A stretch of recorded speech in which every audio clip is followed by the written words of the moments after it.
Hello everyone, welcome back to my YouTube channel. दोस्तों, आज के इस वीडियो में हम 60 प्रश्नों पर डिस्कस करेंगे। बाल विकास के ये जो 60 प्रश्न हम सॉल्व करने वाले हैं, ये बहुत ही महत्वपूर्ण है, तो वीडियो अंत तक ज़रूर देखिएगा। और ऐसे ही पैटर्न पे एग्ज़ाम में क्वेश्चंस आते हैं, तो ध्यान से क्वेश्चन हल करिएगा और ख़ुद भी आंसर देने की कोशिश करिएगा। चलिए शुरू करते हैं। हमारा पहला प्रश्न है, पियाजे ने अपना कार्य किस क्षेत्र में अधिक किया है? ऑप्शंस है अर्थशास्त्र, मनोविज्ञान, राजनीति या फिर हिंदी। तो पियाजे ने साइकोलॉजी के क्षेत्र में अधिक कार्य किए हैं। ऑप्शन बी यहाँ पे सही उत्तर हो जाएगा। अगला क्वेश्चन है, एक अच्छा कला कार्यक्रम क्या करता है? तो ऑप्शंस दिए गए हैं, संज्ञानात्मक विकास में सहायता करता है, बच्चे को सामाजिक और भावनात्मक तरीकों से बढ़ने में मदद करता है, बच्चे को अवधारणाओं को समझने में मदद करता है, या फिर पर्यावरण का सामना करने में मदद करता है। तो यहाँ पे पूछा है एक अच्छा कला कार्यक्रम क्या करता है, तो ये आपका ऑप्शन डी हो जाएगा, पर्यावरण का सामना करने में मदद करता है। अगला क्वेश्चन, कौन सा मूल्यांकन का प्रकार नहीं है? ऑप्शंस दिए गए हैं, नॉर्म्स, फॉर्मेटिव्स, सम्मेटिव या फिर CCE। तो यहाँ पे नहीं है पूछा है, तो उस मूल्यांकन का प्रकार इसमें से नहीं है आपका नॉर्म्स, ऑप्शन ए। अगला क्वेश्चन है, ड्रॉप आउट समस्या, जिसमें छात्र प्रारंभिक वर्षों में अपनी स्कूली शिक्षा छोड़ देते हैं, इस समस्या को कैसे बेहतर तरीके से सुलझाया जा सकता है? ऑप्शन है पाठ्यक्रम में कमी लाकर, शिक्षकों की सहानुभूति के द्वारा, विद्यालय का वातावरण आकर्षक बनाकर, या फिर छात्रों का उत्साह बढ़ाकर। तो स्कूली शिक्षा जो छोड़ देते हैं, इस समस्या को बेहतर तरीके से सुलझाया जा सकता है कि आप छात्रों का उत्साह बढ़ाएं, जिससे शिक्षा बेहतर हो सकती है। ऑप्शन डी यहाँ पे सही उत्तर हो जाएगा। अगला प्रश्न, संज्ञानात्मक संरचनाएं जिसके अंतर्गत बच्चे अपने व्यवहार और ज्ञान को व्यवस्थित करते हैं, उसे क्या कहते हैं? ऑप्शन है आवास, संरचना, संचालन या फिर आरेख। तो उसे आरेख कहते हैं दोस्तों। संज्ञानात्मक संरचनाएं जिसके अंतर्गत बच्चे अपने व्यवहार और ज्ञान को व्यवस्थित करते हैं, वह आरेख कहलाता है। Option D. अगला प्रश्न, बचपन के मानसिक विकारों के संदर्भ में निम्नलिखित में से कौन सा जोखिम कार्य है? ऑप्शन से पेरेंटल साइकोपैथोलॉजी, माता पिता से समय पूर्व बार बार अलगाव, कठोर और अनुचित माता पिता, या फिर दिए गए सभी विकल्प। तो यहाँ पे आंसर हो जाएगा, जोखिम का कार्य जो है वो है बचपन के मानसिक विकारों के संदर्भ में पेरेंटल साइकोपैथोलॉजी, ऑप्शन ए। अगला प्रश्न, फ्रायड ने अपने मॉडल ऑफ द माइंड को क्या नाम दिया है, जिसमें पहचान, अहम और सुपर ईगो शामिल थे? तो उसे दिया है दोस्तों संरचनात्मक मॉडल, स्ट्रक्चरल मॉडल का नाम दिया है, ऑप्शन बी। अगला प्रश्न, कौन सा कथन गलत है बताना है? ऑप्शन है यह लक्ष्य और चेतना का भंडार गृह होता है। ऑप्शन बी, अहम वह तंत्र है जो यथार्थ को शब्दों में समन करता है। ऑप्शन सी, सुपर ईगो वह स्वविवेक है जो अहम को नियंत्रित करता है और व्यक्ति को बचपन में अर्जित विचार की दिशा में कार्य करने के लिए नियंत्रित करता है। या फिर ऑप्शन डी, सोच और आवेग जो अस्वीकार होते हैं वे अवचेतन मन में दमित नहीं रहते। तो गलत बताना है, तो यहीं पे ऑप्शन डी सही हो जाएगा। इन दिए गए ऑप्शन में से ऑप्शन डी जो है गलत, तो आंसर हो जाएगा आपका ऑप्शन डी। अगला प्रश्न है, कथनों का विश्लेषण करें और सही विकल्प चुनें। तो दो कथन दिए गए हैं, आपको बताना है दोनों सही हैं या फिर इनमें से कोई एक सही है। कथन एक में दिया गया है, 2 दिन के शिशु कम अंतर वाले डिजाइनों की तुलना में अधिक काले और सफ़ेद रंग वाले डिजाइनों में अधिक लंबे दिखते हैं। और कथन 2 है, 2 से 3 महीने के बीच के बच्चे कुछ रूपों में, विशेष रूप से मानव चेहरे और दूसरों की तुलना में अधिक पसंद करते हैं। तो यहाँ पे आंसर हो जाएगा ऑप्शन ए, दोनों ही कथन क्या है, सत्य है। अगला क्वेश्चन, स्थिति का अध्ययन करें और सही विकल्प चुनें जो स्थिति का सही व्याख्या करता हो। स्थिति है, एक बच्चा चलना शुरू कर देता है और कुछ मांसपेशी समूहों के माध्यम से अपने आंदोलनों पर अधिक नियंत्रण प्राप्त करता है। तो कौन सा सही होगा? ऑप्शन ए है, यह क्रिया केवल परिपक्वता की प्रक्रिया से प्रभावित होता है। दूसरा, यह क्रिया उत्पादकता की प्रक्रिया से प्रभावित होता है। ऑप्शन सी, यह क्रिया परिपक्वता की प्रक्रिया और पर्यावरण एवं अधिगम के कारकों से प्रभावित होता है। या फिर ऑप्शन डी, यह क्रिया पर्यावरणीय कारकों से बिल्कुल भी प्रभावित नहीं होता है। आंसर हो जाएगा ऑप्शन सी, यह क्रिया परिपक्वता की प्रक्रिया और पर्यावरण एवं अधिगम के कारकों से प्रभावित होता है। अगला प्रश्न है, वह किशोर जिसका पालन पोषण कम अनुशासन या कठोर लापरवाह माता पिता की देख रेख में किया जाता है, वह क्या कहलाते हैं? ऑप्शन है अनुशासनहीन किशोर, असामाजिक किशोर, उपेक्षित किशोर या फिर लापरवाह किशोर। यहाँ पे आंसर हो जाएगा जिनका कठोर रूप से पालन पोषण हुआ रहता है, लापरवाह माता पिता की देखरेख में किया जाता है, वो हो जाते हैं असामाजिक किशोर, अनसोशलाइज्ड एडोलसेंस। अगला क्वेश्चन है ग्रेड त्वरण और क्षमता समूहन निम्नलिखित में से किस श्रेणी के बच्चों के लिए शिक्षण अधिगम रणनीतियां हैं? ऑप्शन है प्रतिभावान, ऑप्शन बी धीमे सीखने वाले शिक्षार्थी। आंसर हो जाएगा आपका यहाँ पे ऑप्शन डी, ना तो ए और ना ही बी। अगला प्रश्न है बच्चा पहले हाथ की गति फिर उंगलियों की गति सीखना शुरू करता है और फिर दोनों हाथों और उंगलियों की गति को एक साथ सीखता है, इसे क्या कहेंगे? ऑप्शन है एकीकरण, मूल्यांकन, निरंतरता या फिर एक रूपता। इसे कहेंगे एकीकरण अर्थात इंटीग्रेशन, ऑप्शन ए। अगला क्वेश्चन पियाजे ने घोषणा की कि बचपन में 4 चरणों में संज्ञानात्मक विकास होता है। चरणों के बारे में निम्नलिखित में से कौन सा सही नहीं है आपको बताना है। ऑप्शन है ए विकास के चरण क्रम में होते हैं, ऑप्शन बी यहाँ पे जो सही नहीं है वो बताना है, तो पहला तो सही है, ऑप्शन बी बच्चे विकास के चरणों को छोड़ते नहीं हैं बल्कि हर एक से गुजरते हैं, ये भी सही है। ऑप्शन सी विकास के चरणों में एक अवस्था से दूसरी अवस्था में अदृश्य परिवर्तन होता है, तो यही आपका आंसर हो जाएगा क्योंकि ये गलत है।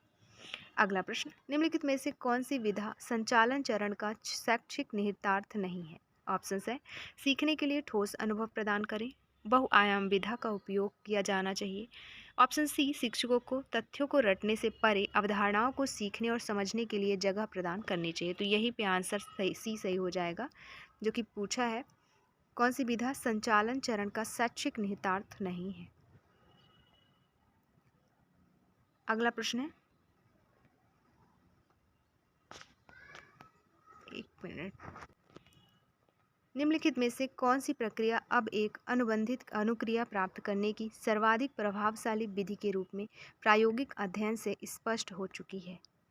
ऑप्शंस है अवशेष अनुबंधन, सहकालिक अनुबंधन, पश्चगामी अनुबंधन या फिर विलंबित अनुबंधन। तो यहाँ पे आंसर हो जाएगा आपका विलंबित अनुबंधन, ऑप्शन डी। अगला क्वेश्चन है थॉर्नडाइक द्वारा दिए गए सीखने के निम्नलिखित में से कौन सा नियम कहता है कि उत्तेजना और प्रतिक्रिया के लगातार कनेक्शन के माध्यम से व्यवहार अधिक मजबूती से स्थापित होता है? ऑप्शन है अभ्यास का नियम, तत्परता का नियम, प्रभाव का नियम या फिर मनोवृत्ति का नियम। आंसर हो जाएगा यहाँ पे अभ्यास का नियम। अगला प्रश्न स्टर्नबर्ग के बुद्धि के सिद्धांत को निम्नलिखित में से किसके रूप में भी जाना जाता है?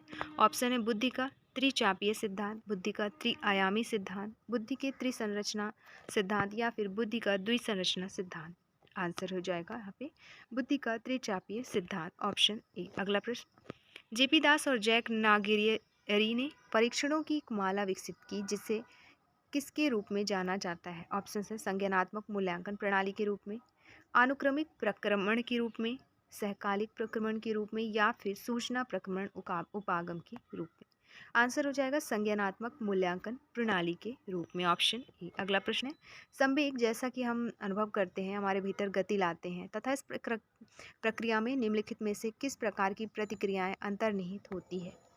ऑप्शन है शरीर क्रियात्मक, मनोवैज्ञानिक, शरीर क्रियात्मक तथा मनोवैज्ञानिक दोनों या फिर ये दोनों ही नहीं। तो यहाँ पे आंसर हो जाएगा ये दोनों अर्थात शरीर क्रियात्मक और मनोवैज्ञानिक दोनों।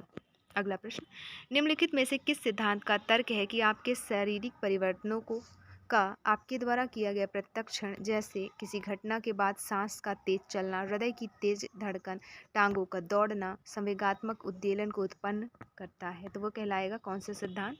ऑप्शन है जेम्स लैंग सिद्धांत, कैनन बॉर्ड सिद्धांत, मैस्लो का आवश्यकता पदानुक्रम सिद्धांत या फिर सेक्टर सिंगर का संवेग सिद्धांत। आंसर हो जाएगा यहाँ पे जेम्स लैंग सिद्धांत। अगला प्रश्न है मॉस्लो ने अपनी आवश्यकताओं के पदानुक्रम को कितनी श्रेणियों में विभाजित किया? ऑप्शन है 2, 3, 4 या फिर 5। तो इन्होंने विभाजित किया है 2 श्रेणियों में, ऑप्शन ए। अगला प्रश्न निम्नलिखित में से कौन बाह्य के बजाय आंतरिक अभिप्रेरणा में विश्वास करता है? ऑप्शन है व्यवहारवादी दृष्टिकोण, मानवतावादी दृष्टिकोण, संज्ञानात्मक दृष्टिकोण या फिर सामाजिक सांस्कृतिक दृष्टिकोण। आंसर हो जाएगा आपका ऑप्शन सी संज्ञानात्मक दृष्टिकोण। अगला प्रश्न है निम्नलिखित में से कौन संवेगात्मक विकास में व्यक्तिगत अंतर का कारण नहीं है? ऑप्शन है वंशागृति, वातावरण, राष्ट्रीयता या फिर पावर। तो व्यक्तिगत अंतर का कारण नहीं है, वो है ऑप्शन डी पावर अर्थात शक्ति। नेक्स्ट क्वेश्चन, निम्नलिखित में से किस शिक्षण पद्धति में शिक्षक द्वारा अभ्यास की आवश्यकता होती है? व्याख्यान पद्धति में, संवादात्मक पद्धति में, वर्णनात्मक पद्धति में या फिर प्रक्षेपात्मक पद्धति में? तो यहाँ पे आंसर हो जाएगा संवादात्मक पद्धति में, इंटरैक्टिव मेथड में, ऑप्शन बी। अगला क्वेश्चन है, बाल केंद्रित और प्रगतिशील शिक्षा के सिद्धांतों के संबंध में निम्नलिखित में से कौन सा कथन सत्य नहीं है? ऑप्शन है अधिगम प्रक्रिया जोखिम भरी नहीं होनी चाहिए, ऑप्शन बी बच्चे के संवेगात्मक विकास को सुगम बनाना चाहिए, ऑप्शन सी बच्चे को शिक्षा के माध्यम से स्व अन्वेषण करने में सक्षम होना चाहिए या फिर ऑप्शन डी खेल गतिविधियों के माध्यम से जिज्ञासा प्रवृत्त करनी चाहिए। आंसर हो जाएगा यहाँ पे अधिगम प्रक्रिया जोखिम भरी नहीं होनी चाहिए। अगला प्रश्न, कौन सा कारक अधिगम के लिए एक पूर्वापेक्षित माना जाता है? ऑप्शन है आवश्यकता, परिपक्वता, सावधानी या फिर बुद्धिमत्ता। तो ये ऑप्शन सी सही हो जाएगा, अटेंशन अर्थात सावधानी जो है अधिगम के लिए एक पूर्वापेक्षित माना जाता है। अगला प्रश्न, प्रेरणा के संबंध में निम्नलिखित में से कौन सा कथन सही नहीं है? ऑप्शन है प्रेरणा किसी विशेष लक्ष्य के प्रति व्यवहार को निर्देशित करती है, ऑप्शन बी प्रेरणा से गतिविधियों की शुरुआत और दृढ़ता में कमी हो जाती है, या फिर ऑप्शन सी प्रेरणा अक्सर प्रदर्शन को बढ़ाती है, या फिर ऑप्शन डी प्रेरणा संज्ञानात्मक प्रक्रियाओं को प्रभावित करती है। तो कौन सा कथन सही नहीं है बताना है। तो यहाँ पे ऑप्शन बी सही नहीं है, जिसमें लिखा है प्रेरणा से गतिविधियों की शुरुआत और दृढ़ता में कमी आती है। तो बिल्कुल नहीं है, इसमें वृद्धि होती है। अगला प्रश्न है, अधिगम या सीखने का वह चरण जिसमें कोई कार्य करने वाले व्यक्ति को किए जाने वाले कार्य के विविध पहलुओं पर विचार करने की भी आवश्यकता नहीं होती, क्योंकि कार्य स्वनियमित हो जाता है और आसानी से किया जाता है। तो उसका आपको चरण बताना है, इसमें बोधात्मक चरण, सहयोगात्मक चरण, स्वचालन चरण या फिर यथार्थवादी चरण। आंसर हो जाएगा स्वचालन चरण, ऑटोमेशन स्टेज में ये सारी चीज़ें होती हैं। अगला प्रश्न है, निम्नलिखित में से कौन सा अधिनियम समस्त व्यवसायों में बच्चों को नियोजित किए जाने का निषेध है और खतरनाक व्यवसायों में किशोरों को नियोजित किए जाने का निषेध करता है?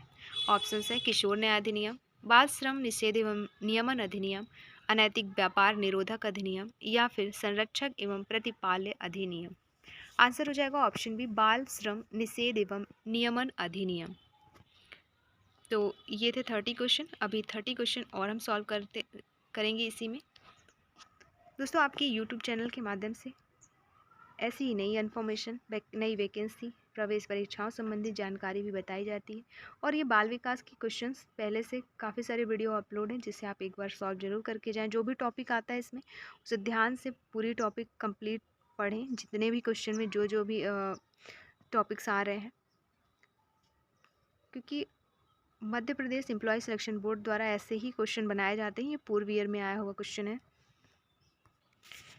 नेक्स्ट क्वेश्चन है, समाजीकरण का प्रथम सोपान क्या है? ऑप्शन है समूह, संस्था, परिवार या फिर विद्यालय। तो ये है ऑप्शन सी सही हो जाएगा, परिवार प्रथम सोपान है समाजीकरण का। अगला प्रश्न है, बालक की शिक्षा में अभिभावकों को शामिल करने से क्या होगा?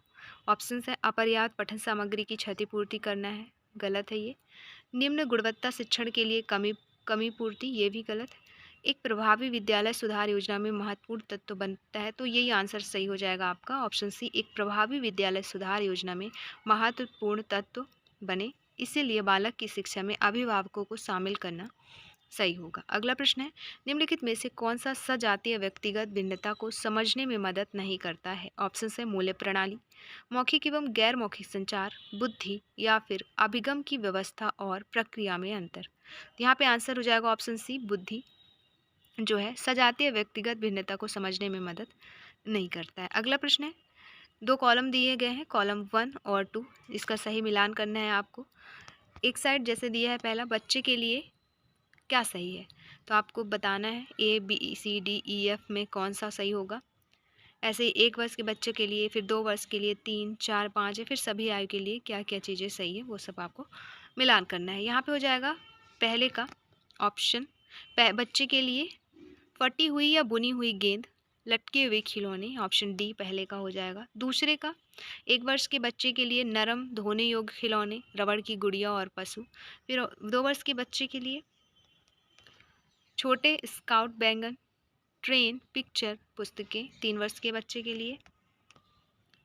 लो लैडर झूले, रियल टूल, बोन्स आदि। फिर आपका 4 और 5 वर्ष के बच्चे के लिए जो सही रहेगा वो है संगीत वाद्य यंत्र, मॉडल कार, हवाई जहाज। और अंतिम है सभी आयु के बच्चों के लिए क्या जरूरी है, building blocks, construction toys, jigsaw puzzle books, painting उपकरण आदि। तो यहाँ पे आप ऑप्शन आपका बी सही हो जाएगा। नेक्स्ट क्वेश्चन है, बच्चा बालों वाली काली बिल्लियों से डरता है, जल्द ही वह किसी भी काले बालों वाली वस्तु से डरने लगते हैं। उसकी नई प्रतिक्रिया दिखाता है क्या, सहज पुनः प्राप्ति का, नकारात्मक स्थानांतरण का, प्रोत्साहन सामान्यीकरण का, या फिर ऑपरेंट कंडीशनिंग का। तो आंसर हो जाएगा आपका प्रोत्साहन सामान्यीकरण, option C. Next question, motor नियंत्रण के पैटर्न का मिलान करें और उसका चयन करें।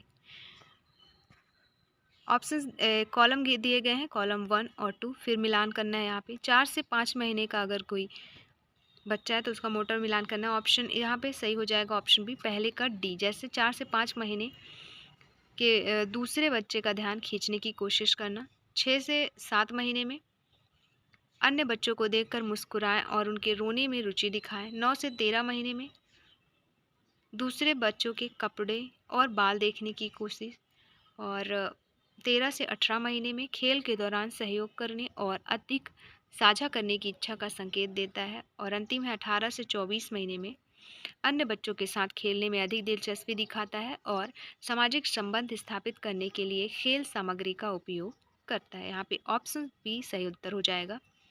अगला प्रश्न है, थ्योरी ऑफ माइंड शब्दावली निम्नलिखित में से किन क्षमताओं से संबंधित है। ऑप्शन है टेलीपैथिक क्षमताओं का होना, अपना और अन्य लोगों की मानसिक अवस्था, मेटाकॉग्निशन की कमी, या फिर दिए गए सभी विकल्प सही।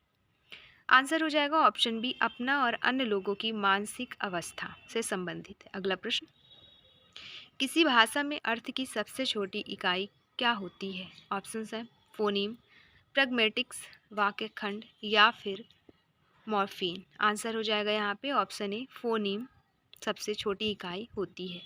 अगला प्रश्न, रचनात्मक कक्षा में भाषा शिक्षण निम्नलिखित में से किस पर आधारित होना चाहिए। ऑप्शन है शिक्षक द्वारा निर्धारित पाठ्यपुस्तक का लेन देन, दूसरा प्रामाणिक कार्यों का उपयोग कर अपने नए ज्ञान के निर्माण में शिक्षार्थी का पिछला ज्ञान, ऑप्शन सी यह धारणा कि अंग्रेजी भाषा तभी सीखी जा सकती है जब शिक्षक इसे शिक्षार्थी को संचारित करे, या फिर ऑप्शन डी व्याकरण के प्रसंगों की कवायद और अभ्यास। तो यहाँ पे आंसर हो जाएगा आपका रचनात्मक कक्षा में भाषा शिक्षण आधारित होनी चाहिए प्रामाणिक कार्यों का उपयोग कर अपने नए ज्ञान के निर्माण में शिक्षार्थी का पिछला ज्ञान, ऑप्शन बी। अगला प्रश्न है, निम्नलिखित में से कौन सा एक शिक्षार्थी द्वारा अर्जित गुण नहीं है। ऑप्शन है कद, सांस्कृतिक दृष्टिकोण, शिक्षा, या फिर शिष्टाचार। यहाँ पे आंसर हो जाएगा हाइट, अर्थात कद एक शिक्षार्थी द्वारा अर्जित गुण नहीं है। अगला, शिक्षक के उद्देश्यों के संबंध में निम्नलिखित में से कौन सा सही है। ऑप्शन है उन्हें बच्चों की अधिगम की योग्यता का विकास करना चाहिए, उन्हें बच्चों की अधिगम की योग्यता को मजबूत करना चाहिए। तो क्या दोनों सही है या फिर इनमें से एक सही है। तो यहाँ पे आंसर हो जाएगा आपका दोनों ही सही है। अगला प्रश्न, निम्नलिखित में से कौन सा एक जीवित व्यक्ति में एक स्थायी परिवर्तन है जो उसकी आनुवंशिक विरासत से शुरू नहीं होता। ऑप्शन है अधिगम, परिपक्वता, प्रतिवर्ती क्रिया, या फिर जाति वृत्तीय कार्य। आंसर हो जाएगा अधिगम। तो अधिगम एक जीवित व्यक्ति में एक स्थायी परिवर्तन है जो उसकी आनुवंशिक विरासत से शुरू नहीं होती। अगला प्रश्न, निम्नलिखित में से कौन आरटीई अधिनियम 2009 का प्रतिनिधित्व करता है। ऑप्शन है शिक्षा के लिए नागरिक अधिनियम, नहीं। बच्चों को निःशुल्क शिक्षा अधिनियम, ये भी नहीं। निःशुल्क एवं अनिवार्य शिक्षा अधिनियम, तो यही आपका आंसर हो जाएगा ऑप्शन सी। अगला प्रश्न, निम्नलिखित में से कौन सा कारक एक बच्चे में पर्यावरण से प्रभावित नहीं होता है। पहला, एक बच्चे की नीली आँख, दूसरा एक बच्चे का व्यवहार, तीसरा एक बच्चे का सामाजिक जीवन, या फिर बाद की किशोरावस्था में बच्चे की शिक्षा। आंसर हो जाएगा एक बच्चे में पर्यावरण से प्रभावित नहीं होता है एक बच्चे की नीली आँख, ऑप्शन ए। अगला क्वेश्चन, क्लेनफेल्टर सिंड्रोम एक अतिरिक्त कौन से गुणसूत्र के कारण होता है। तो वह अतिरिक्त गुणसूत्र है आपका एक्स के। क्लेनफेल्टर जो सिंड्रोम होता है वह एक अतिरिक्त एक्स गुणसूत्र के कारण होता है। अगला प्रश्न, कोलबर्ग के सिद्धांत के उत्तर पारंपरिक स्तर के संबंध में निम्नलिखित में से कौन सा कथन सही है। ऑप्शंस हैं। लोग अपनी ज़रूरतों और इच्छाओं के आधार पर सही और गलत के बारे में निर्णय लेते हैं। लोग सामाजिक रूप से अपेक्षित नियमों, मानदंडों, अनुष्ठानों, कानून के शासन, राष्ट्र के प्रति निष्ठा आदि के आधार पर निर्णय लेते हैं। या फिर ऑप्शन सी, लोग सभी व्यक्तिगत, सामाजिक और कानूनी आयामों से परे सोचते हैं और बड़े पैमाने पर मानवता के बारे में सोचते हैं। या फिर ऑप्शन डी, लोगों का निर्णय उनकी आवश्यकताओं पर आधारित होता है। तो कौन सा क्या बताना है, कौन सा कथन सही है? तो यहाँ पे ऑप्शन सी सही है। लोग सभी व्यक्तिगत, सामाजिक और कानूनी आयामों से परे सोचते हैं और बड़े पैमाने पर मानवता के बारे में सोचते हैं। अगला प्रश्न है, निम्नलिखित में से कौन बच्चों के लिए व्यक्तिगत शिक्षा की विशेषता नहीं है? ऑप्शन ए, शिक्षार्थी की व्यक्तिगत ज़रूरतों और लक्ष्यों को उनकी वर्तमान प्रबलता से परे पूरा करने के लिए। ऑप्शन बी, शैक्षिक परिणामों में सुधार के लिए छात्रों को एक साथ काम करने पर ध्यान केंद्रित करता है। ऑप्शन सी, तथ्यात्मक एकत्रीकरण और कौशल निपुणता के साथ अधिगम सीधे तौर पर आगे बढ़ता है। या फिर ऑप्शन डी, सभी बच्चों को गुणवत्तापूर्ण शिक्षा प्रदान करने के लिए अनुकूलन और संशोधन की रूपरेखा तैयार करें। तो ऑप्शन सी यहाँ पे सही उत्तर हो जाएगा। बताना क्या था, विशेषता नहीं है, तो ऑप्शन सी ही इसमें से विशेषता नहीं है। अगला प्रश्न है, शिक्षा के बारे में रविन्द्रनाथ ठाकुर की मान्यताओं के बारे में निम्नलिखित में से कौन सा कथन सही है? ऑप्शन ए, शिक्षा का माध्यम अंग्रेजी होना चाहिए। ऑप्शन बी, प्रकृति ज्ञान का सबसे समृद्ध स्रोत है। ऑप्शन सी, रविन्द्रनाथ ठाकुर वैज्ञानिक तरीके से जांच या तकनीकी के खिलाफ थे। या फिर ऑप्शन डी, रविन्द्रनाथ ठाकुर केवल शिक्षा के उच्च उद्देश्यों पर जोर देते हैं। आंसर हो जाएगा ऑप्शन बी, प्रकृति ज्ञान का सबसे समृद्ध स्रोत है। अगला प्रश्न, रविन्द्रनाथ टैगोर के अनुसार निम्नलिखित में से कौन सा कारक शिक्षार्थी को शिक्षा के उच्चतम लक्ष्य को प्राप्त करने में मदद करता है? ऑप्शन है शिक्षक, कठोर परिश्रम, आत्म अनुशासन या फिर प्रतिभा। आंसर हो जाएगा आत्म अनुशासन, जो है शिक्षार्थी को शिक्षा के उच्चतम लक्ष्य को प्राप्त करने में मदद करता है। अगला प्रश्न है, चार्ल्स स्पियरमैन द्वारा प्रतिपादित द्विकारक सिद्धांत के बारे में निम्नलिखित में से कौन सा कथन सत्य नहीं है? तो कौन सा कथन सत्य नहीं है बताना है। ऑप्शंस दिए गए हैं। ऑप्शन ए, चार्ल्स स्पियरमैन ने अध्ययन के बाद निष्कर्ष निकाला कि बुद्धि दो कारकों से बनी है, सामान्य या जी कारक और विशिष्ट या एस कारक। दूसरा, जी कारक ने मानसिक कार्यों को करने की क्षमता का संकेत दिया है। ऑप्शन सी, किसी कार्य को प्रभावी ढंग से करने के लिए किसी को कुछ विशिष्ट क्षमताओं की आवश्यकता होती है, इस विशिष्ट क्षमता को एस कारक कहा जाता है। या फिर ऑप्शन डी, जी कारक परिवर्तनीय कारक है जबकि वी कारक अपरिवर्तनीय और स्थिर कारक है। तो यहाँ पे आपको बताना क्या था, कौन सा सत्य नहीं है बताना है। तो सत्य नहीं है आपका ऑप्शन डी। अगला प्रश्न, जब कभी एक व्यक्ति को परस्पर विरोधी आवश्यकताओं, इच्छाओं, अभिप्रेरकों तथा मांगों के बीच चयन करना पड़ता है तो क्या होता है? तो वह होता है, ऑप्शन दिए गए, कुंठा, आक्रामकता, द्वंद्व या फिर सुस्ती। तो वह होता है एक द्वंद्व, कॉन्फ्लिक्ट्स, ऑप्शन सी। अगला प्रश्न है, खालिस्तान आवश्यकताओं को उच्च स्तरीय आवश्यकताओं के रूप में जाना जाता है, जिसमें बौद्धिक उपलब्धि की आवश्यकता, सौंदर्य प्रशंसा की आवश्यकता और आत्म प्राप्ति की आवश्यकता शामिल है।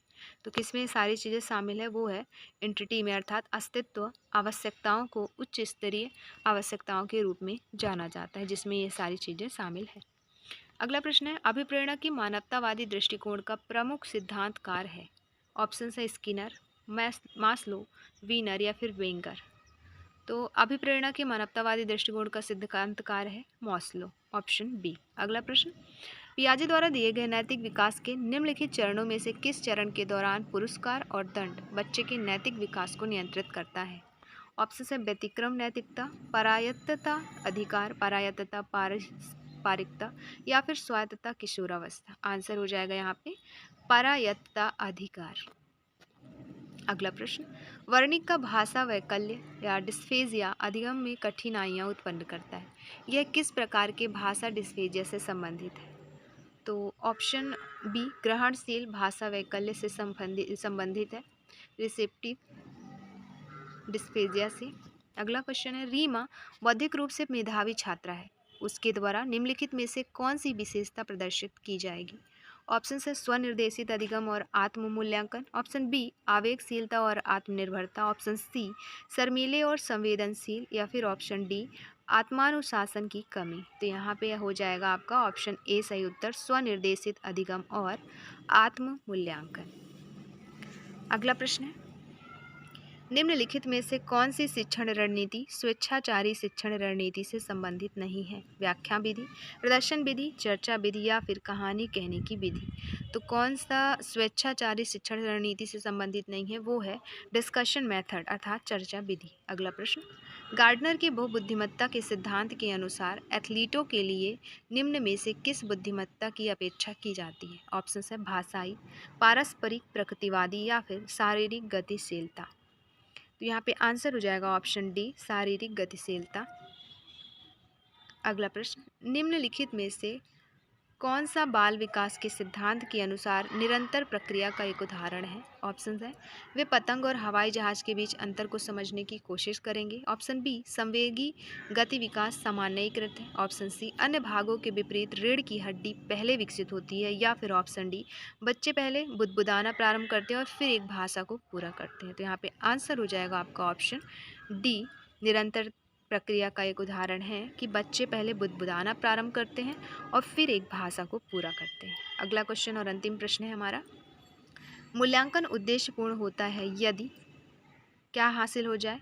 तो जब छात्रों ने अच्छे अंक हासिल किए, या फिर परीक्षा में प्रश्न संतुलित है, या फिर छात्रों और शिक्षकों के लिए एक प्रतिक्रिया के रूप में कार्य करें, या फिर दिए गए विकल्पों में से सभी सही। तो मूल्यांकन उद्देश्यपूर्ण होता है यदि छात्रों और शिक्षकों के लिए एक प्रतिक्रिया के रूप में कार्य करे। तो ये थे पूरे 60 प्रश्न जिसमें हमने डिस्कस किया। दोस्तों जितने भी टॉपिक आए हैं, जो जो भी आपको शब्द नए मिले हैं, वो सारी चीज़ें आपको अच्छे से पढ़ के जानी है, एक एक शब्द का पूरा मीनिंग, क्योंकि क्वेश्चन इसी तरह इतने ही हार्ड आने वाले हैं। नॉर्मल क्वेश्चन नहीं आते कि जो बल्क में आप पढ़ते जा रहे हैं कुछ भी। तो प्रश्न ऐसे ही आने वाले हैं। ये प्रीवियस ईयर का ही आया हुआ प्रश्न है। तो जो भी अभ्यर्थी आवेदन किए हैं वो वीडियो नेक्स्ट भी अपलोड होगा, तो आप क्वेश्चन सॉल्व करते रहें, इससे काफ़ी सारी चीज़ें क्लियर होंगी। और मिलते हैं नेक्स्ट वीडियो में, फिर से 60 प्रश्न डिस्कस करेंगे।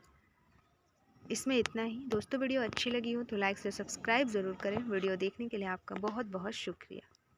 PDF के लिए आप ज्वाइन कर सकते हैं टेलीग्राम चैनल, उसकी लिंक दे दी गई है डिस्क्रिप्शन बॉक्स में। धन्यवाद।